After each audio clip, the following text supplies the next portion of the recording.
Hey guys, back again with another episode. As you would have seen in the last video, the fuel pump came out of the turbo car, the E85 fuel pump. I've put it into the manual car. Today I'm going to be taking the diff center out the turbo car because this car has a spool in it. That one there has an LSD which goes open wheeler, so I want to put the spool.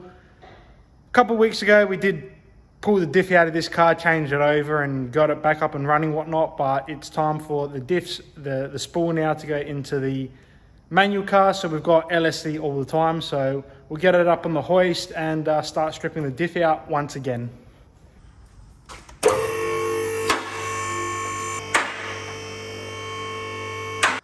So if you guys would have seen the last episode, you would have figured out that mate went up the curb on the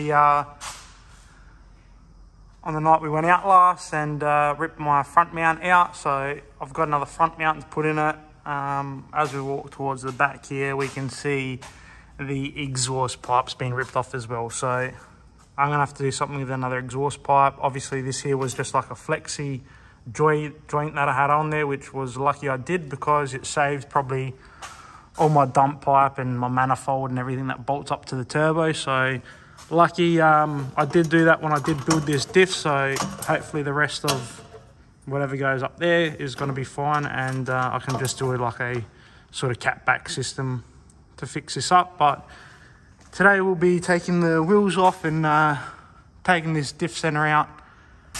Alright, so we've got the tyres off. First thing we're going to do is take off the brake calipers.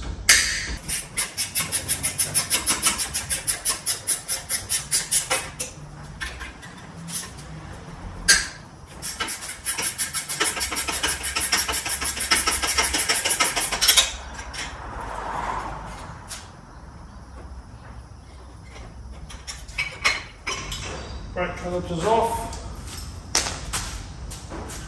Get a screwdriver.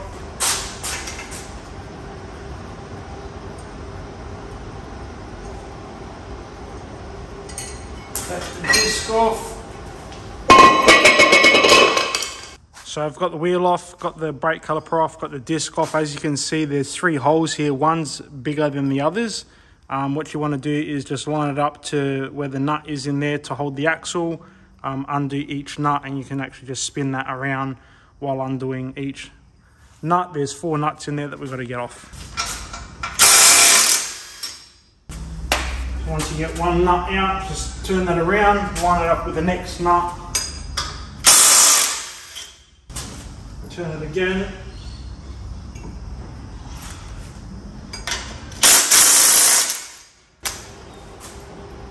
And then last one.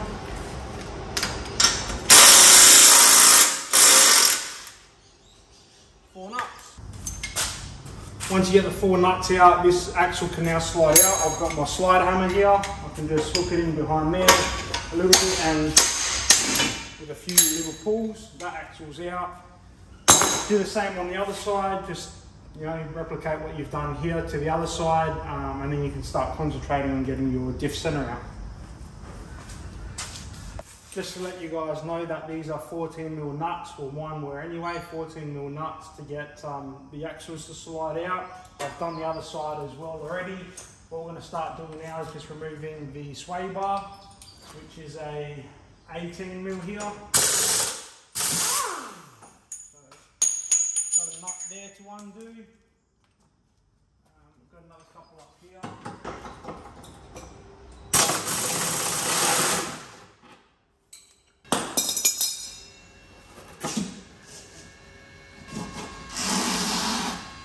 I've just undone the centre bolt there and the one up onto this side, so I've got clearance with the sway bar out the way. Just release this brake, brake cable here, get that all out the way, and then we can start taking the actual centre out now.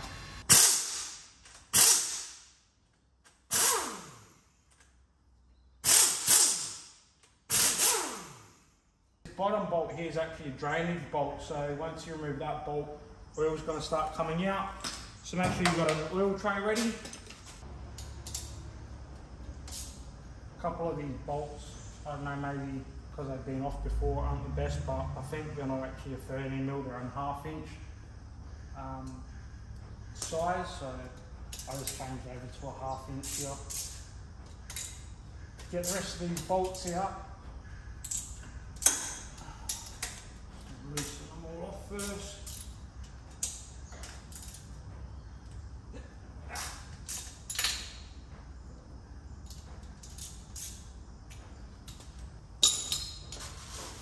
Now that I've got all my bolts out of the back hat here, what I can do is just get a screwdriver along the side here, give it a few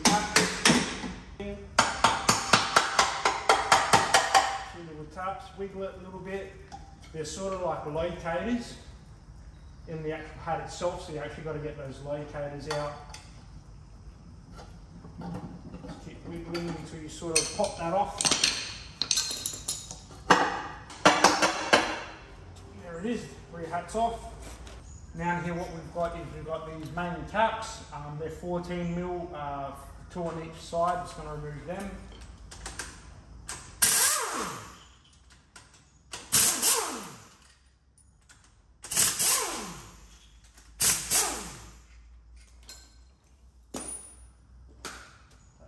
Off.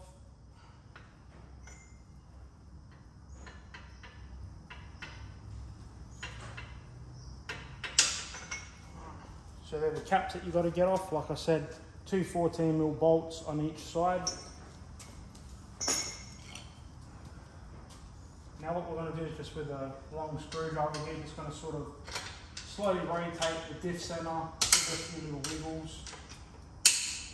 It's got some like shims in here, so they are pretty tight to get out, and they are a bit heavy as well, so just be prepared once you see it start coming out to obviously catch it and don't drop it on your feet. Sort of just give it a few wiggles, make sure it's not going to, you know, just collapse and fold out onto the ground. Alright. So like I said, there's like a capping that goes on top of your bearing, and there's a shim on either side, so just be prepared. Sometimes if you just hit it and they'll fall out, you'll be like, oh shit, where did they go? Obviously I'll get this out now. Like I said here, so there's a shim on either side, and then there's like this capping that sits over the bearing. So when you take these apart, if they do fall out, just make sure that you put the shim back on top of the bearing, and the cap on top of the bearing, and the shim on either side. Alright, so we've got the diff center now on the bench here. What we're going to start doing is just taking all these bolts out of the crown wheel here. These are reverse threads, so you got to basically put, I've got my ugga here. You got to actually drive them in like you're actually tightening something to be able to loosen them. So the reverse thread. These are a 16mm. And I knew this was going to happen. I left my good rattle gun inside my mate's car that he was following us with last night. This here probably isn't strong enough to be able to undo these bolts.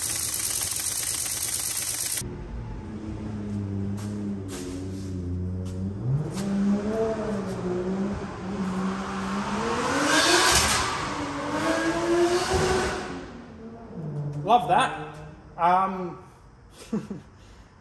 I had to set up the diff center here in the vise because I don't have my good rattle gun. I left it in my mate's car last night, so I've got to crack these by hand.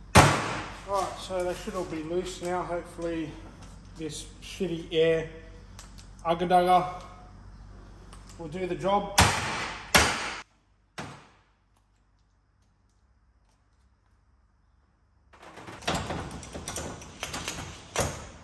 Go.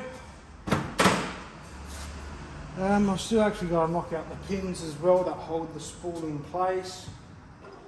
So what we've got to do now is obviously that we've got all those bolts out with the rubber mallet. Just tap the wheel here off.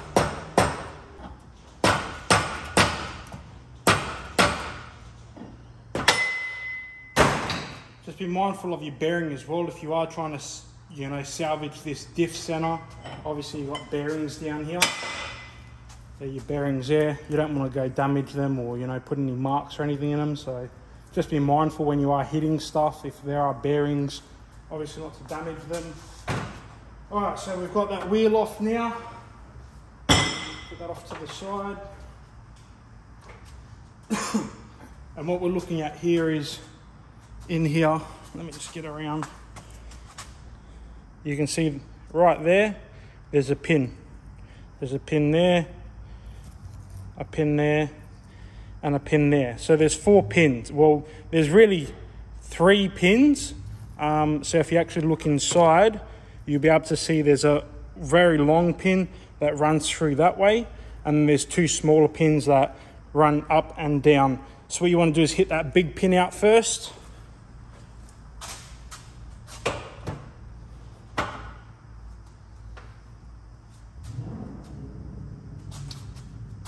Try and set this up in the diff, in the vise, where I'm going to try and salvage this center just in case for some reason I need it down the track. But put in the vise where I'm not going to damage the bearing or anything.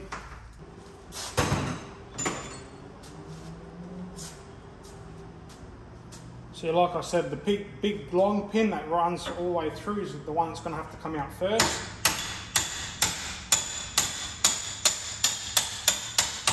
I use 2 different size punches as well. This really big one's good to actually get it started because they can be in there pretty tight.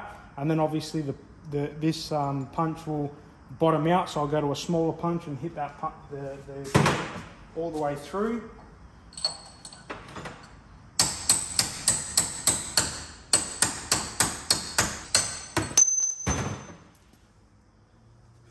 And that's our long pin out. So you can see that goes all the way through, and there'll be 2 smaller ones on either side. So what you've got to do with the smaller ones is you just pretty much hit one side all the way down, and it will actually push the other side out as well. So I'll just grab this out just to show you guys. But obviously we've knocked the large pin that was sliding in out, and there's a pin that goes in through that way and a pin that goes in through that way. If you hit one side down, it's actually going to push the other pin out with it as well. So I don't think it really matters which pin you hit. They should both come out. Again, I'll just start with my big punch. That went through pretty easy. There's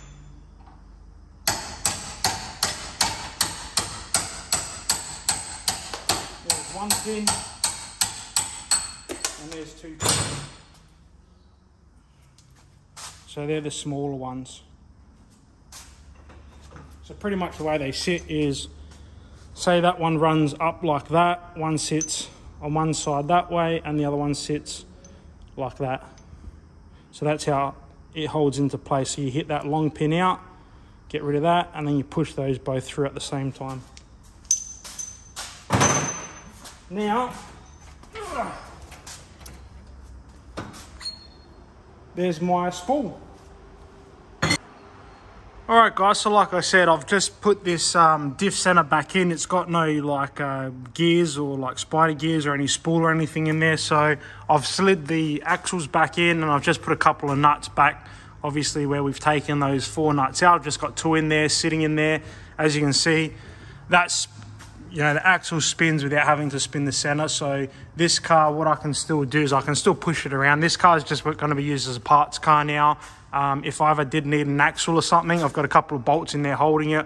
I can quickly just take off a tyre, remove those bolts, take out an axle, and then I can put a axle in this car if it was to ever break. So yeah, I've just got everything sort of sitting in there so I can push the car back and forwards and move it around where I need it to move and whatever, but it's not going to be driving anymore. So this is a good way to still have the car mobile without having to, you know, actually put it back together where it's going to be running, because obviously this is just going to have all parts taken off of it and it's not going to be running anymore.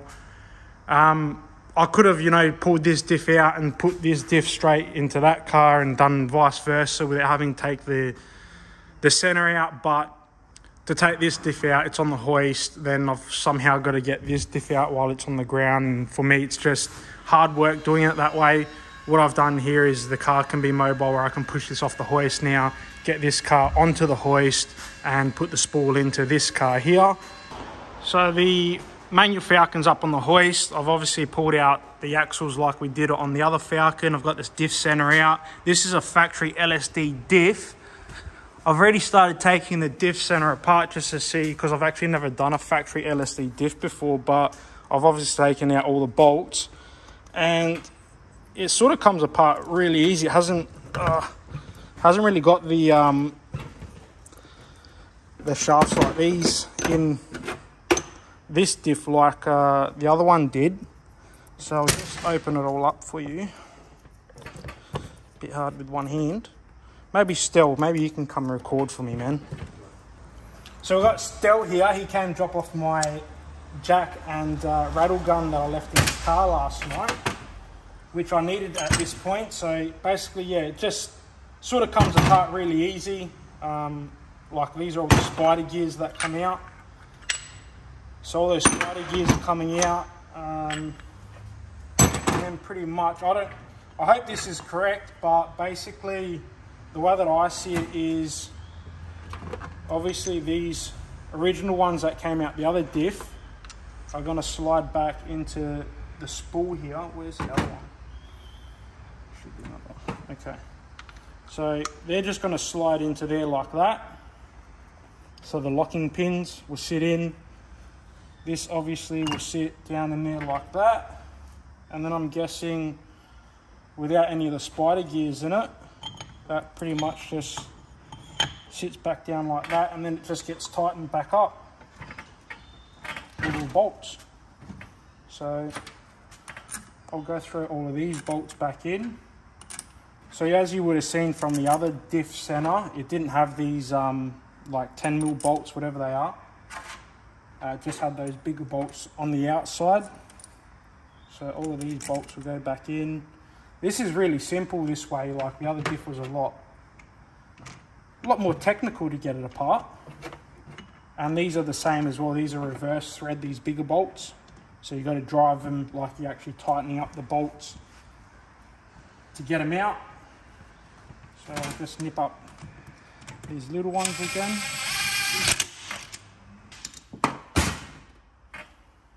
So I reckon that's how that goes, which is pretty simple and straightforward compared to the other diff. So yeah, these LSDs are, factory LSDs are pretty easy to strip apart and whatnot. A few springs and a bit of a different setup to a non-factory LSD diff. So yeah, I like this way, a lot easier.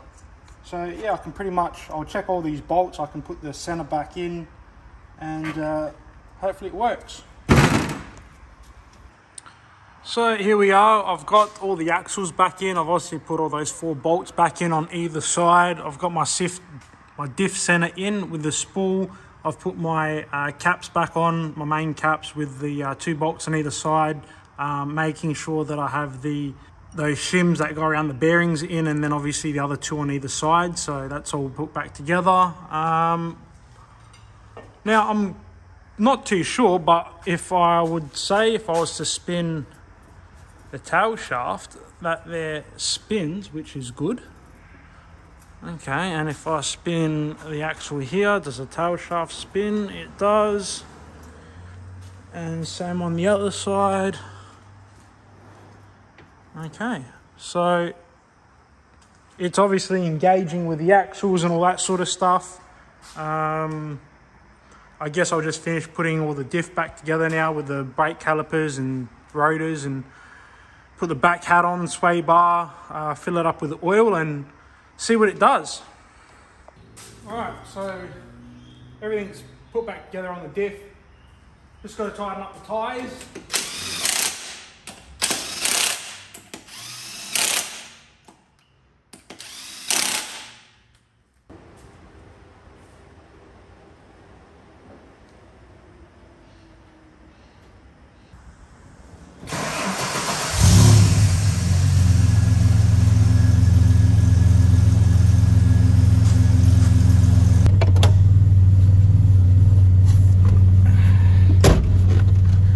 moment of truth, guys. Let's put it into gear and see if we move anywhere. So far so good.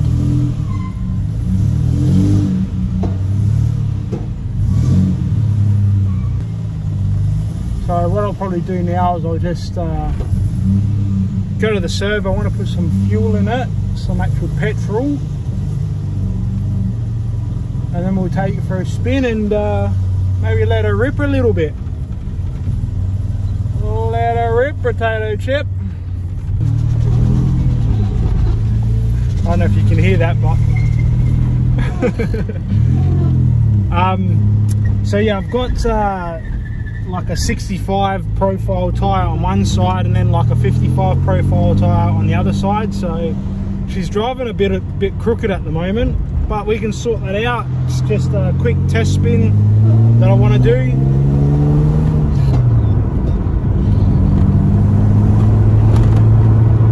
It's driving a little bit all over the road, but we can manage.